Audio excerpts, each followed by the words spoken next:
अवैध संबंध, अय्यासी, अनैतिक गतिविधियां और ब्लैकमेलिंग। नतीजा 6 जिंदगियां बर्बाद। बर्बाद तो ऐसी हरकतों में कई जिंदगियां हो चुकी हैं। हम बात कर रहे हैं इंदौर की जो 6 जिंदगियां बर्बाद हुई। दरअसल मामला 9 दिसंबर 2023 का है। एक 18-19 साल की लड़की का पुलिस के पास कॉल पहुंचता है और रात्रि के लगभग 10 बजे हुए हैं। पुलिस को बताया जाता है कि यहां पर डबल मर्डर हो गया है। कॉल पहुंचते ही पुलिस मौके पर पहुंचती है और जब देखती है तो उस मकान में 2 लोगों की बॉडी बहुत छत बिछत हालत में पड़ी हुई है। चारों तरफ खून फैला हुआ है। जब पुलिस ने पड़ताल शुरू की, लड़की से बातचीत की, तो लड़की ने पुलिस को बताया कि ये मेरी माँ है, इनका नाम सरिता है और ये हमारे अंकल जी हैं, इनका नाम रवि ठाकुर है। अब पुलिस के सामने चुनौती है कि ये तो क्लियर हो गया कि ये मर्डर है। बहुत खूंखार तरीके से, खौफनाक तरीके से मर्डर किया गया है। लेकिन मर्डर किसने किया, क्यों किया, कैसे किया, ये पुलिस के सामने चुनौती। अब पुलिस ने उस लड़की से और बातचीत की, ये जानने का प्रयास किया कि रवि ठाकुर और सरिता जो कि मर चुके हैं, इनके किन किन से बातचीत होती थी, किन किन से ये लोग मिलते थे। तो लड़की ने थोड़ा बहुत जानकारी पुलिस को दी। इसके बाद पुलिस ने सरिता और रवि ठाकुर के फ़ोन को सर्विलांस पर डाला। इसके साथ ही 1 महीने की, विशेषकर लास्ट 1 वीक की, 1 सप्ताह की कॉल रिकॉर्डिंग की बड़ी गहराई से पड़ताल की। कॉल डिटेल में पता चला कि इन सरिता जो मर चुकी है और जो रवि ठाकुर है इसका प्रेमी, सरिता और रवि ठाकुर के एक दूसरे से अवैध संबंध थे, प्रेमी प्रेमिका थे। सरिता भी विवाहित थी, रवि ठाकुर भी विवाहित था। सरिता की उम्र लगभग 37-38 ईयर्स थी और रवि ठाकुर की उम्र लगभग 42-43 थी। दोनों के अलग अलग परिवार थे, लेकिन इनका टाका भिड़ा हुआ था। और लड़की ने यह भी बताया कि नितिन और ममता एक दंपति है, इनसे इन लोगों की लगातार बातचीत होती थी। कॉल डिटेल में भी ये बात सामने आई कि सरिता और रवि ठाकुर जो कि दोनों मर चुके हैं, इनकी नितिन और ममता से लगातार बात होती थी। अब पुलिस ने नितिन और ममता का पता लगाना शुरू किया कि ये कौन है, कहाँ रहते हैं, क्या करते हैं। जब इनके मकान पर पहुंची, नितिन और ममता के मकान पर पुलिस पहुंची, तो दोनों वहां से गायब मिले। लेकिन पुलिस ने 4-5 दिन की कड़ी मशक्कत के बाद दोनों को हिरासत में ले लिया और उसके बाद दोनों ने पुलिस को जो कहानी बताई वो ये बताने के लिए पर्याप्त है कि अनैतिक गतिविधियों में शामिल होने का नतीजा कितना खौफनाक, कितना घातक साबित होता है। मामले के अनुसार ममता और नितिन तंगहाली का जीवन जी रहे थे, किसी प्रकार जीवन यापन कर रहे थे। ममता के सपने ठीक ठाक थे और वो इस चक्कर में रहती थी, कोई गलत काम नहीं करती थी, लेकिन इस प्रयास में रहती थी कि कहीं कोई पार्ट टाइम काम मिल जाए जिससे जीवन यापन किसी प्रकार होता रहे। इसी दौरान वो एक ब्यूटी पार्लर में जाती है कुछ श्रृंगार कराने के लिए। वहाँ पर इसकी मुलाकात होती है सरिता से। सरिता ब्यूटी पार्लर चलाती थी। सरिता से ममता की काफी देर तक बातें होती रही। इधर सरिता ने ममता की जरूरतें समझनी शुरू कर दी और ये उसको भरोसा दिलाया कि या तो हमारे साथ ही आप ब्यूटी पार्लर में काम सीख लो, तो ब्यूटी पार्लर में ही कुछ इनकम होने लगेगी। उसने ब्यूटी पार्लर में हल्का फुल्का काम करना शुरू कर दिया, थोड़ी बहुत पैसे भी मिलने लगे। इधर सरिता का प्रेमी था रवि ठाकुर। रवि ठाकुर आर्थिक रूप से बहुत संपन्न था। इसके इंदौर में, रवि ठाकुर के इंदौर में 3 होटल भी हैं और ये बहुत सातिर किस्म का, अय्याश किस्म का इंसान था रवि ठाकुर। सरिता से इसकी नज़दीकियां काफ़ी थी, अवैध संबंध भी थे और सरिता को ये एक माध्यम बनाए हुए था नई नई लड़कियां और नई नई महिलाओं को मिलाने का।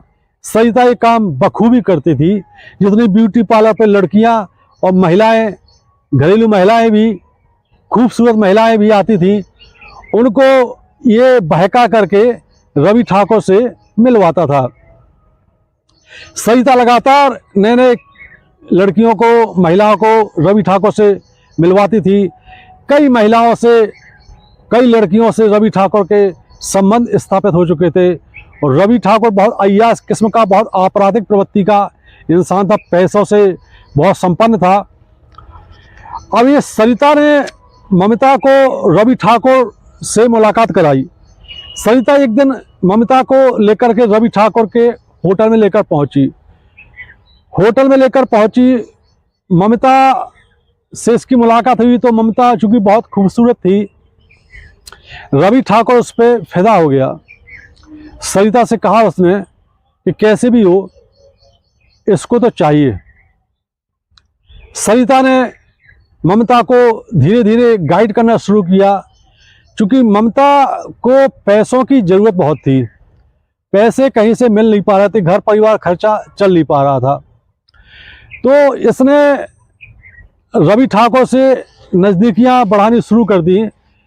रवि ठाकुर से इसने एक बार उधार पैसे लिए और चुका नहीं पाई, तो रवि ठाकुर ने इसको एक दिन होटल में बुलाया और होटल में एक रूम, बड़ा रूम, ये रवि ठाकुर अय्याशी के लिए ही बनाए हुए था, उसमें स्पाई कैमरे लगे हुए थे।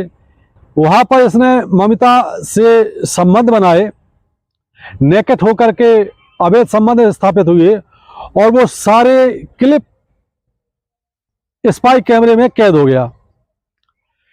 अब रवि ठाकुर ने वो स्पाई कैमरे की सारी क्लिप निकाली और सुरक्षित रख ली। इसके बाद वो ममता को अक्सर बुलाता था, थोड़े बहुत पैसे भी देता था, लेकिन जब चाहे तब उसको बुलाता था ममता को होटल में और उसका शारीरिक शोषण करता था। ममता भी मजबूरी में आ जाती थी। एक दिन रवि ठाकुर ने उसको बताया, रवि ठाकुर से उसने एक दिन बोला कि मैं अब नहीं आ सकती हूँ, मेरा परिवार है, पति आपत्ति करेंगे, कहाँ जाती हो। तो रवि ठाकुर ने उसको फोन पर धमकी दी कि तुम्हारे सारे अश्लील वीडियो मेरे पास हैं। एक दिन उसने बुलाया ममता को और वो असली वीडियो भी दिखाए और कहा कि अगर तुम नहीं आओगे बुलाने से तो ये सारे वायरल कर देंगे, तुम्हारे पति के पास ये वीडियो पहुंच जाएंगे। तो ममता बहुत डर जाती है और जब भी रवि ठाकुर उसको बुलाता है तो वो पहुंच जाती है। अब इधर जो ममता का पति है नितिन, उसको धीरे धीरे आभास होता है कि ऐसा लगता है कि इसकी गतिविधियां कुछ संदिग्ध, कुछ परेशान सी लग रही है। एक दिन ममता बाथरूम में नहा रही थी, मोबाइल बाहर रखा हुआ था। जैसी मोबाइल की घंटी बजी तो पत्नी का मोबाइल नितिन ने उठाया तो फोन कट गया। जब फोन कट गया तो उसने व्हाट्सएप पे नज़र दौड़ाई तो कुछ मैसेज पढ़ करके वो दंग रह गया। व्हाट्सएप पे कुछ ऐसे अश्लील वीडियो पड़े हुए थे एक नंबर से। वो किसी रवि ठाकुर का नंबर दरअसल ममता किसी और नाम से सेव किए थी। नितिन ने वो सारे वीडियो देखे, अश्लील मैसेज, अश्लील वीडियो देखे और जैसे ही ममता बाथरूम से बाहर आई उसके पहले नितिन ने मोबाइल बंद करके रख दिया। एक दिन रात में नितिन, चूंकि शक क्या तो पूरा कंफर्म हो गया था, उसने ममता से पूछा कि तुम्हारे मोबाइल पे इस प्रकार के अश्लील वीडियो मैसेज इस नंबर से पड़े हुए हैं, ये किसके हैं ये, और तुम जाती कहाँ हो बगैर बताए, घंटों घंटों गायब रहती हो, मामला क्या है।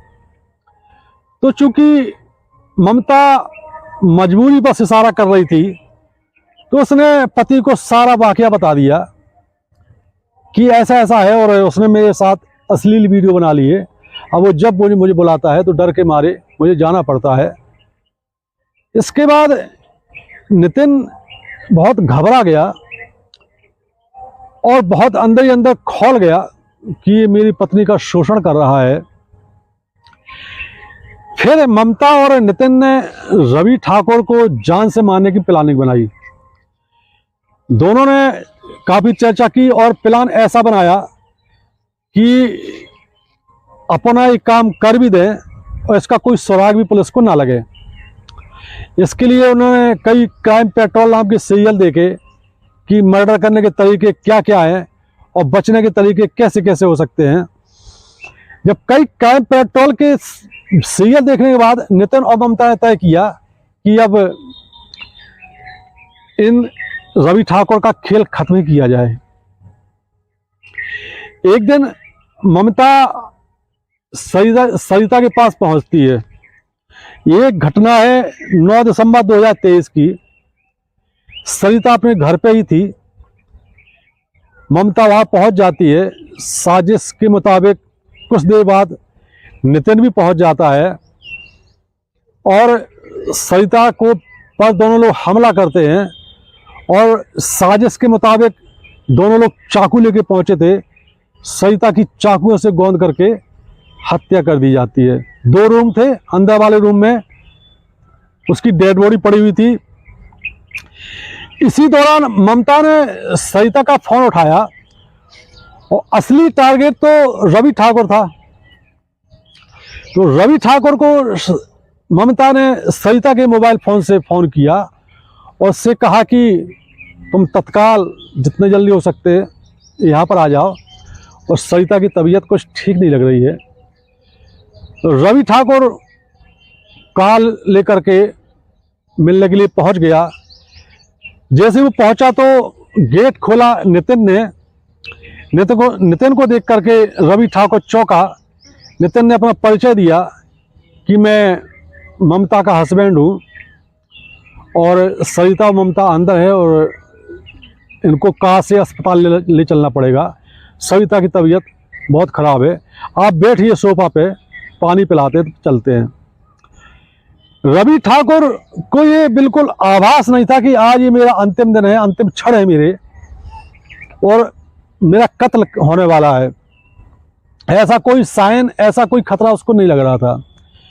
जैसे वो सोफा पर बैठा वैसे ही नितिन ने उस पर चाकू से, बड़ी चाकू से हमला कर दिया। उसने बचने का काफ़ी प्रयास किया। अंदर वाले रूम में सरिता की डेड बॉडी खून से लथपथ पड़ी हुई है और यहाँ पर नितिन और ममता ने रवि ठाकुर पर दनादन चाकू से हमला किया और रवि ठाकुर को वहीं पर खत्म कर दिया। अब दोनों कमरे खून से सने हुए और रवि इसी दौरान ममता और नितिन ने उसकी सरिता की लड़की को भी जान से मारने का प्रयास किया था, लेकिन वो मौके पर पहुंच नहीं पाई। सरिता के मोबाइल से ही फोन किया गया उस लड़की को कि तुम तुरंत आ जाओ, तुम्हारी मम्मी की तबीयत ठीक नहीं है। लेकिन उसने जब कहा कि मैं बहुत अर्जेंट काम से फंसी हूं, आप लोग दिखा लो, हम आते हैं। इसके बाद जब वो लड़की पहुंचती है रात्रि में 9 बजे अपने घर, तो देखा कि खून से सनी हुई दोनों बॉडी पड़ी हुई हैं और पुलिस को कॉल करती है। पुलिस ने जब रवि ठाकुर के मोबाइल की सर्चिंग की तो उसमें कई महिलाओं के अश्लील वीडियो पुलिस ने जब्त किए और ऐसा पुलिस का बताया कि लगभग 150 वीडियो क्लिप, अश्लील वीडियो क्लिप फोन पर पुलिस को मिली। पुलिस ने हत्या के आरोप में ममता और नितिन को गिरफ्तार कर लिया, जरूरी साक्ष्य इकट्ठे कर लिए, कोर्ट में पेश किया। कोर्ट से ममता और नितिन को जेल भेज दिया गया। वीडियो बनाने का मकसद यही है, कहानी सुनाने का मकसद यही है कि परिस्थितियां कितनी भी विकराल हों, कितनी भी विकट हों, अनैतिक राह मत चुने। नतीजा इसका घातक, खौफनाक ही होता है। जीवन एक संघर्ष है, ये सोच करके नैतिक राह पर चलें, आपराधिक घटनाओं से बचें, आपराधिक घटनाओं में लिप्त होने से बचें, अपने जान पहचान वालों को ऐसी घटनाओं से बचाएं, सतर्क रहें, सावधान रहें, अलर्ट रहें। जय हिंद, जय भारत।